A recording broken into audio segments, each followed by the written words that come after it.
लक्ष्मीची पूजा बांधणारे छत्रपती शिवराय आणि या चैतन्यदायी गणेशोत्सवाचे प्रणेते लोकमान्य टिळक यांच्या चरणी त्रिवार अभिवादन करून श्री स्वामी विवेकानंद युवक मंडळ, स्वामी विवेकानंद चौक, कामोळी गल्ली, नंदुरबार उपस्थित सर्व गणेश भक्तांचं सहर्ष स्वागत करीत आहे.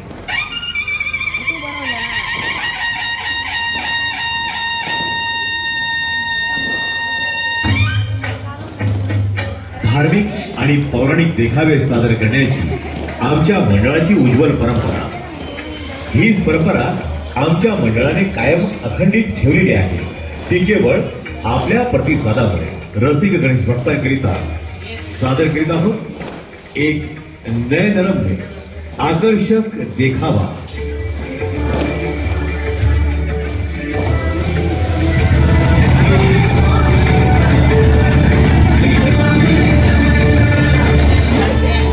स्वामी समर्थांच्या 19व्या शतकाच्या मध्यावर याच मातीत स्वामी समर्थ नावाचा मानवरूपी परमेश्वर अवतरला आणि आपल्या अक्कलकोट येथील वास्तव्यादरम्यान त्यांनी सकल जनमानवास कर्म, भक्ती आणि मोक्षाचा मार्ग दाखवला.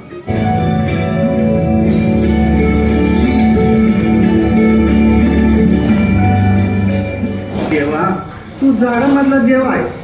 तू आतापर्यंत काही कमी पडू दिलं नाही. मला माफ कर. मी माफी मागतो तुझी. आणि हो, याच्या बस्तरवारी तुला भोगे आणि दैवात झालं. मला माफ कर. झाडासमोर हात जोडून लाकूड तोड्या झाडाच्या फांद्या तोडायला झाडावर चढतो. झाडाच्या फांद्या तोडत असताना लाकूड तोड्याची कुऱ्हाड अचानक झाडाजवळ असलेल्या वारुळावर पडते. लाकूड तोड्या झाडावरून खाली उतरतो आणि कुऱ्हाड बघतो तर काय, वारुळातून रक्त येताना त्याला दिसतं. मग लाकूड तोड्या वारुळातून घाबरत घाबरतच कुऱ्हाड काढतो. अरे देवा, हे काय झालं? वारुळातून रक्त कसं आलं? लाकूड तोड्या वारुळाजवळ जातो आणि वारुळाची माती दूर करतो आणि बघतो तर काय, वारुळातून एक दिव्य तेजस्वी साधू बाहेर आला.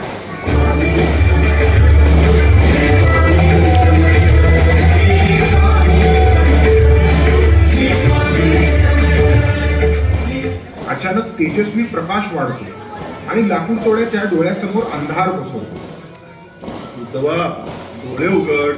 पापण्या जर झाल्या, काहीच दिसत नाही. अगदी सगळीकडं काळोख पसरलाय. तर दूर करायला आलोय आम्ही.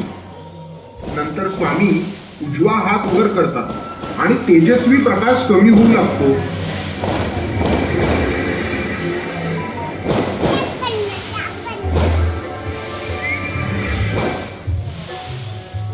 आपण कोण म्हणायचं स्वामी? अरे वेड्या, तुझ्या प्रश्नातच तुझं उत्तर आहे.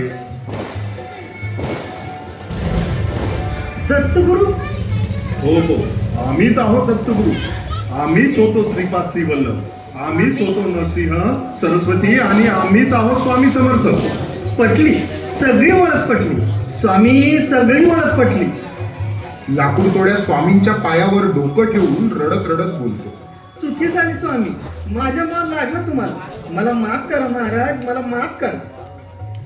हे तर निमित्त मात्र आहे. घाव देणारे आम्ही, घाव सोसणारे आम्ही आणि घावही आम्ही. तुम्हारा यह एहसास ही तुम्हारी सच्चाई प्रतीत करता है. वाईट वाटून नको घेऊस बाळा. मानव जातीच्या इतिहासात अजरामर झाला आहेस तू. आमचे चरित्र तुझ्या नावाशिवाय सुरू होऊ शकत नाही. हाच तुझा उद्धार आहे. भिऊ नको नको नको, मी तुझ्या पाठीशी आहे.